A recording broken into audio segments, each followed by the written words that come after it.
முதல்வர் அவர்கள்லாம் daily ரேபிடோவில் cab book பண்ணி தான் போயிட்டு இருக்கிறாரு. இல்லைனா யாராவது ஆட்டோ போச்சுன்னா கையை காமிச்சு நிறுத்தி ஆட்டோவில் ஏறுவார். அந்த மாதிரி கஷ்டப்படுற ஜீவனம் நடத்துகிறாங்க. அவரோட கையிருப்பு பார்த்தீங்கன்னா வெறும் 10,000 ரூபாய் வச்சுருக்குறாங்க. ஒன்றும் கிடையாது. ஏரியாவில் கவுன்சிலர் இருக்காங்கல்ல, இந்த எலெக்ஷன் வந்துச்சுன்னா கவுன்சிலருக்கே ஒரு நாளைக்கு செலவு 10,000லேருந்து 20,000 ஆகும். இவர் வண்டி எடுத்துகிட்டு போகிறாருல, இந்த டிஃபெண்டர் காரு, இந்த காரோட விலை மட்டுமே எவ்வளோ? கோடி கணக்கில். அது அவரது இல்லை மேம், அவரது இல்லை. யார் இப்போ நானும் தான் ஏழையாக இருக்கேன், எனக்கு யாராவது ஒரு டிஃபெண்டர் கார் வாங்கி கொடுங்களேன். அதே நமக்குலாம் யாரும் வாங்கி கொடுக்க மாட்டேங்கிறீங்க. ஒரு மாருதி சுசுக்கி கூட வாங்கி கொடுக்க மாட்டேங்கிறீங்களே. அவருக்கு யார் டிஃபெண்டர் கார் 4 கோடி ரூபாய்க்கு வாங்கி கொடுத்தா? அவரோட பேரனே 4 கோடிக்கு கார் வாங்கி கொடுக்குற அளவுக்கு சொத்து இருந்தா தாத்தாவோட சொத்து மதிப்பு எவ்வளோ?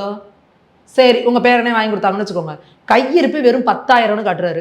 இந்த இப்போ எலெக்ஷனுக்கு பிரச்சாரத்துக்கு கிளம்பிட்டாரு.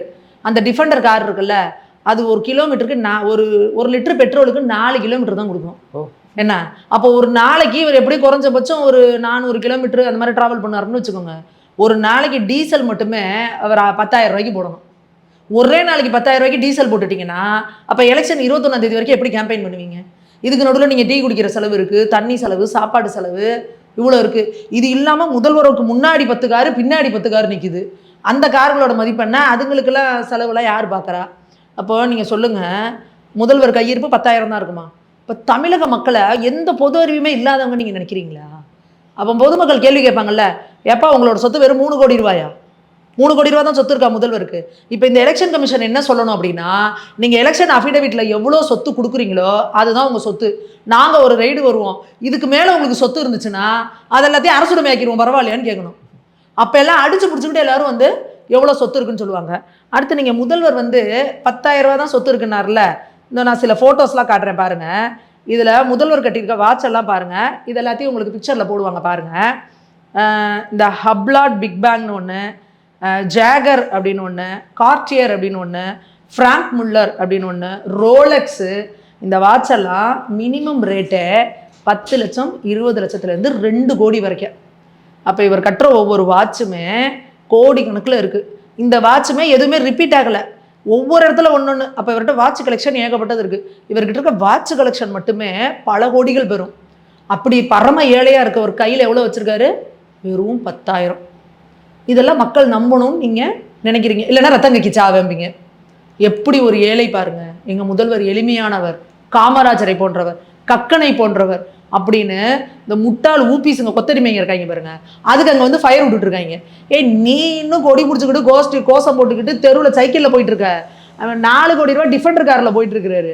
ஆனால் உங்களை ஏமாத்துறதுக்கு பொய் கணக்கு கொடுத்துட்டு இருக்கிறாங்க. அடுத்து உதயநிதி ஸ்டாலின் அவர்கள் சொத்து எவ்வளோ காமிச்சிருக்காருப்பா? 9 கோடி ரூபா காமிச்சிருக்கிறாரு. விஜய் அவர்கள் சொத்து கணக்கு எவ்வளோ காமிச்சிருக்காரு? 500 கோடி, 400 கோடியா 500 கோடியா காமிச்சிருக்காரு. விஜய்க்கு சம்பளம் கொடுக்கறது யாரு? உதயநிதியோட ரெட் ஜெயின் மூவிஸ். இவரோட சொத்து மதிப்பு 500 கோடி, விஜயோட சொத்து மதிப்பு.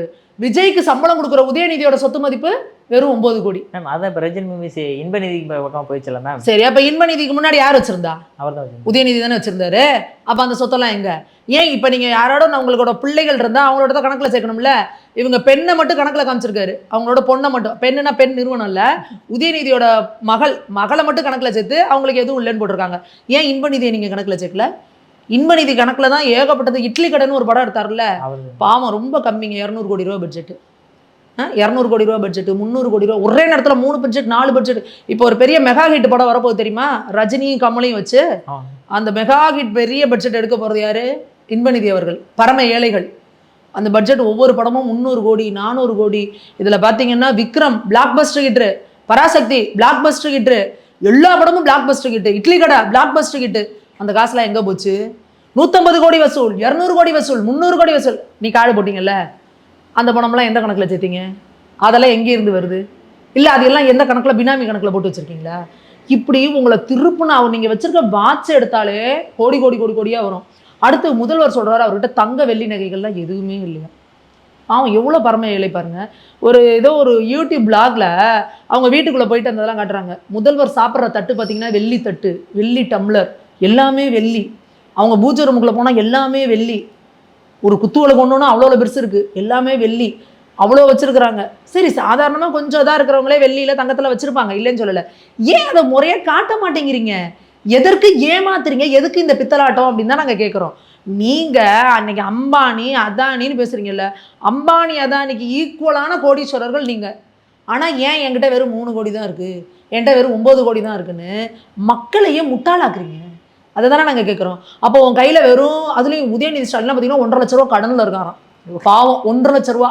1.5 லட்ச ரூபாலாம் அவர் நாய்க்கு பிஸ்கட் போடுற காசு. டெய்லி ஒரு நாய் கூட போடுவார், ரவுடி பாயா, ரவுடின்னு ஒரு நாய்க்கு போடுறாருல, அந்த நாய்க்கு பிஸ்கட் போடுற காசு 1.5 லட்ச ரூபா. 1.5 லட்ச ரூபா கடன் இருக்காராம். பாவம், பரம ஏழை. யாராவது ஒரு திமுக கவுன்சிலர் யாராவது 1.5 லட்சத்துக்கு கொடுத்து அந்த கடன் அடைங்க பாவம். அப்போ எப்படிலாம் மக்களை முட்டாளாக்குறாங்க, மக்கள் இதெல்லாம் கவனிக்கணும். அதே போல KN நேரு அவரோட சொத்து கடன் கணிச்சிருக்காரு 2 கோடி. அவர் ஒரு பசுமை வீடல காட்டுறாரு, தெரியுது பாருங்க, கண்ணு கண்ணு தூரம் வரைக்கும் 150 ஏக்கர் எல்லாம் நம்மளுது தான். பாருங்க, மாடு 150-200 மாடு வச்சிருக்கேன், எல்லாம் நம்மளோட தான். இது இல்லாமல் நல்ல உயர் ரக ஃபாரின்லேருந்து இறக்குமதி பண்ண குதிரைகள் எல்லாம் நம்மளோட தான். இது வந்து பசுமை வீடெல்லாம் அவர் சொன்னது. இது சொல்லாமல் திருச்சிக்கு போய் நின்றுக்கப்பா, கண்ணை மூடிட்டு ஏதாவது ஒரு இடத்த கையை நிட்டு நீ கண்ணை திறந்து பார்த்தீங்கன்னா அது நேருவோட இடமா இருக்கும். இந்த திருச்சியில் இருக்கவங்களாம் சொல்லுவாங்க, கருணாநிதி உயிரோடு இருந்தப்ப எப்பா அந்த திருச்சி மலைக்கோட்டையாவது விட்டு வை, மலைக்கோட்டையும் பத்திரம் பண்ணிடாதுன்னு சொன்னாருன்னு பேச்சு வழக்கில் எல்லாருமே சொல்லுவாங்க. அந்த அளவுக்கு திருச்சியில் நீங்கள் திருமண பக்கம்லாம் நேரு அவங்களோட சொத்து தான். ஆனால் அவர் எவ்வளோ பரம ஏழை, அவரோட சொத்து வெறும் 2 கோடி 1.5 கோடி. இப்படிலாம் நீங்கள் மக்களை திரும்ப திரும்ப திரும்ப ஏமாற்றிக்கிட்டே இருக்கலாம் அப்படின்னு நீங்கள் நினச்சிட்டு இருக்கீங்களா? மக்களுக்கு பொது அறிவு இல்லையா? மக்கள் டெய்லி நியூஸ் பேப்பர் படிக்கிறது இல்லையா? இப்போ நேரு அவர்கள் வந்து இந்த வேலை வாங்கி தரேன்னு சொல்லி கிட்டத்தட்ட 1000 கோடி ரூபாய்க்கு மேலே வாங்கியிருக்கிறாரு. ப்ரொமோஷன் பண்ணுறேன்னு சொல்லி 1000 கோடி வாங்கியிருக்கிறாரு. டிரான்ஸ்ஃபர் பண்ணுறேன்னு சொல்லி 800 கோடி வாங்கியிருக்காரு. கிட்டத்தட்ட 2300 கோடி ரூபாய் வாங்கியிருக்கிறாருன்னு நேரு அவர்கள் மேலே ஊழல் புகார். ஆனால் நீங்களாம் என்ன பரம ஏழைகள் இல்லை, எல்லாரும் ஆட்டோவில் போயிட்டு, ஆட்டோவில் வந்துட்டு, கால் டாக்ஸியில் போயிட்டு அப்படி தான் வந்துட்டு இருக்கீங்களா? அப்போ எதுக்காக இப்படி ஊரை ஏமாத்துறீங்க? உங்களோட உண்மைங்கிறதே வாயை திறந்தா திமுகவுக்கு வராது அப்படிங்கிறதுக்கு இதெல்லாம் ஒரு பெஸ்ட் எக்ஸாம்பிள். ஆனால் விஜய் அவர்களுமே வந்து ஃபேமிலிக்கே வந்து கடன் கொடுத்துருக்கிறதா அவர் தான் சொல்லிட்டாரு, திமுகவுக்கும் தாவேக்காவுக்கும் தான் போட்டியே அப்படின்னாருல. இதுக்கு தான் பொண்டாட்டிக்கு கடன் கொடுத்துருக்கேன், அம்மாவுக்கு கடன் கொடுத்துருக்கேன், அப்பாவுக்கு கடன் கொடுத்துருக்கேன். இவர் நான் வட்டி கடையாக நடத்திட்டு இருக்கிறாரு. யாராவது குடும்பத்தில் அம்மா அப்பா கொடுக்குறதெல்லாம் கடனை காட்டுவாங்களா? ஒய்ஃபுக்கு கடன் கொடுத்துருக்குறாராம், அதுக்கு எவ்வளோ வட்டி வாங்குறாருன்றதும் தெரியல. அப்போது இவங்கெல்லாம் கணக்கு காட்டுறதுக்கு எதற்கு இந்த மாதிரிலாம் பண்ணுறாங்க? அப்போ நீங்கள் என்ன மாற்றத்தை கொடுப்பேன்னு நீங்கள் வந்து நிற்கிறீங்க? என்ன மாதிரியான மாற்றத்தை உங்களால் கொடுத்துட முடியும்?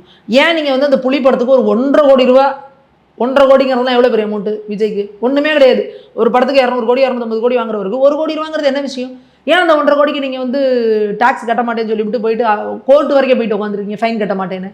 அப்போது எல்லாருமே இங்கே விஜயோ சரி திமுகவும் சரி ஒருத்தருக்கு ஒருத்தவங்க சலைச்சவங்களே கிடையாதுன்றதை ப்ரூவ் பண்ணிட்டு இருக்காங்க. மேம் அதே மாதிரி இப்போ கரூரில் நடக்கும்போது கூட வந்து கூட்டம் இல்லாமல் ஸ்டாலின் அவர்கள் பேசின ஒரு வீடியோ வைரல் ஆகுது மேம். எதனால் அந்த செந்தில் பாலாஜியால் கூட்டம் போட முடியல என்ன? செந்தில் பாலாஜியே கரூரில் மக்கள் மதிக்கலன்னு தானப்பா கோயம்புத்தூர் கிளம்பி ஓடி இருக்காரு. கரூரில் நிற்க வேண்டியதானே அவர்? கரூர் கோட்டைம்பாங்கல்ல, கரூர் மக்கள் ஓட்ட போட்டாங்க கிளம்பி ஓடிடு அப்படின்னு. கரூர் மக்கள் மதிக்கலை, கரூரில் ஒரு ஓட்டில் ஜெயிக்க மாட்டாருன்னு அவருக்கு சர்வே வந்ததுனால தான் கோவை வடக்கில் போய் எங்களோட சமுதாய ஓட்டை வாங்கிடலாம், இதான் இவங்க சமூக நீதி லட்சணம், அந்த அவரோட சமுதாயத்தை ஓட்டை வாங்கிடலாம் அப்படின்றதுக்காக அவங்க கோவை வடக்கில் போய் நிற்கிறாங்க. இன்னொன்று திமுக வந்து கோயம்புத்தூரில் ரொம்ப பலவீனமாக இருக்குது, அதிமுகவும் பாஜகவும் பலமாக இருக்குது, அதனால் அவர் அங்கே இறக்கி விட்டு அவரை வந்து அங்கே பலப்படுத்த போகிறோன்னு ஒரு பொருளையை கிளப்புறாங்க. அதெல்லாம் கிடையாது. கரூர் மக்கள் துரத்தி அடிச்சிட்டாங்க. ஏற்கனவே நடந்த ஒரு மீட்டிங்கில் கூட்டமே வரல. செந்தில் பாலாஜி மாசா பாரு பீசா பாருனாங்க, எவனும் வரல, பாதி ஸ்டேஜ் காலியாக இருந்துச்சு. அடுத்து இப்போ கரூரில் நடந்த மாநாட்டிலையும் பார்த்தீங்கன்னா முதல்வர் பேசிட்டு இருக்காரு, சேர்லாம் காலியாக கிடக்கு. உதயநிதி ரோட் ஷோ போகிறாரு, ரோட்டில் எவனுமே இல்லை. அப்போது மக்கள் எவ்வளோ கடுமையான அதிருப்தியில் இருக்காங்க, வேதனையில் இருக்காங்க. என்னடா கேவலமான ஒரு ஆட்சியை கொடுத்துக்கிட்டு வாய் மட்டும்தான் இவங்களுக்கு வேலை செய்யுது, கை ஒன்றும் வேலை செய்யலை. எதை கேட்டாலும் சாக்கு போக்கு தான் சொல்கிறீங்க, ஃபோட்டோ ஷூட் எடுக்கிறீங்க. அப்போ உங்களுக்கு எதுக்கு நாங்கள் ஓட்டு போடணும், எதுக்கு வந்து உங்களை நாங்கள் பார்க்கணும் அப்படின்ற விரக்தியில் மக்கள் இருக்காங்க. அப்படியே அவங்க நிகழ்ச்சிக்கு வரணுன்னாலும் பணம் கொடுக்கணும். ஒவ்வொரு நிகழ்ச்சி முடிச்சோன்னே பார்த்தீங்களா பணம் பட்டுவாடா, 200 200 200 கொடுத்து நீங்கள் உட்கார வச்சாதான் உண்டு. மக்கள் யாரும் உங்களை வந்து பார்க்க தயாராக இல்லை. உங்களெல்லாம் ஒரு தலைவர்களாகவே வந்து மக்கள் முதல்ல ரெகக்னைஸ் பண்ணிக்கல, உங்களை வந்து மதிக்கலை. அதான் உண்மை. ஓகே.